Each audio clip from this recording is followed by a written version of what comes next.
Accessing. When TV and radio collide. Love it. Wow. This is what you get. You're listening to JJ and Alex. Don't touch that dial. On 97.5, the KSL Sports Zone. Joining us on the program right now, as he does every week, he's the head coach of the Utah Mammoth. André Tourigny joining us on the program. Coach, thanks for joining us on the program. It's been it was a tough game last night, but your guys are playing tough. What were your thoughts after the overtime win at Buffalo and then the loss last night at Toronto? Yeah, thanks for having me, boys. I think it's two different stories. I think in Buffalo we played really well. We should have closed this game before the overtime. I think we had several scoring chances. We played really good. I think it was a good step in the right direction. We're really happy about that. By far the game we produced more offense since the start of the season. Unfortunately, like I said, we could not score, but we generate all the opportunities. So, big game. We got the 2 point last night. It was 2 games in 2 nights. It was tougher for us to execute. That's professional sports. One night you execute really well, you create good offense, and the following night, for whatever reason, the puck was not our friends, and we had a tough time to execute. I think the effort was there, the intention of the guys were there, but we had really tough time to connect on our play offensively and generate offense. Going back to the Buffalo game, what a thrilling win that was. And anytime you guys go to overtime and get the win, it's fun. But you guys haven't had an overtime loss this year. It feels like if you get the game to overtime that you guys are going to win it. How much confidence is your team building right now in those situations? Because it's phenomenal to see how clutch Clayton Keller is and Dylan Gunther and others in that overtime period. Yeah, I think that is something we focus on this year during the off season to kind of to improve our 3-on-3, 4-on-4, and making sure we're capable of going to get those extra points. It's important because if you want to make it, if you want to make the playoff, you need those extra points at the end of the season. Point here and there make the difference. So far the guys are doing a really good job. We put a lot of time in our 3-on-3, our 4-on-4, our shootout, our 6-on-5, 5-on-6. So hopefully that will keep paying off. You still stay on the road, of course. The swing through Canada takes you to Montreal and then to Ottawa. As you look at the games that you have in front of you, and you look at what your guys are doing, how do you keep their spirits to the spot? I mean, obviously, professional sports, like you say, and we talk about these guys. This is their job. You don't have to teach them how to be up for these games, but how do you keep them on that same track of, hey, let's keep this thing going. Let's take the positives from those games, and let's keep this thing going on the road. First of all, today was a day off after a back-to-back game. It's really draining. It's not just physically; it's mentally. To keep for 24 hours your level of focus, preparation, tactic, and strategy, and all of it at the peak, it's pretty demanding. So today was a day off. Give a chance to everybody to reload and to regroup. Tomorrow we'll do a game review. We'll have a good practice, good pace here in Toronto, and then we'll fly to Montreal tomorrow after the practice. So that will be good tomorrow to have a good day of practice. Those are few and apart in the tough schedule, so that will be good. Let's have a chance to have a time together as a team. It's been fun to watch Dmitry Simashev and his development. Just 20 years old. He's such a big presence. It's easy to forget how young he is. But to be doing what he's doing in this rookie campaign, to get his first NHL point last night, what can you share with fans about his development and where you see him right now in that development?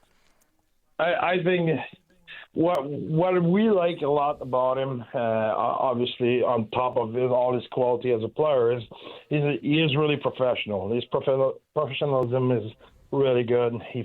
He's focused. He has intention every day. He's consistent in his preparation and his effort. Everyday practice game. He's not a guy who's going up and down. I have a good day, a bad day, a good day, a bad day. So that is that for a young player. Often it's tough to get that consistency, and Sima is already pretty consistent. You can see he played pro the last 2 years in Russia. So he already have a little bit more of a pro approach and pro behavior every day. So that is really good. But as a player, he can skate, he can move the puck. He has a big body, big long stick. So he helped us a lot right now. Coach, when you get back to Quebec, do you get to like jam at all with some of your people when you go back home a little bit, or is it like, no, I got to get to these games? How does it work with you? Like, I mean, you go back to the old digs a little bit, and I know you grew up sort of in that area, but do you get to connect with people while you're there? Yeah. Sometimes, most of the time. This time will be a little bit tougher. Like I said, we'll arrive tomorrow night, and we play the very next day, and we play a back-to-back. We'll play in Ottawa right away Sunday. So won't see much of my friends, but I will see my family, my sisters, my kids will be at the game. So we'll see my close network, if you want, my close group. But I don't have a lot of time to see everybody, and it's a business trip. As much as I would like to spend time with them, I don't have that looks. How much fun is it to go to Montreal and play in that barn?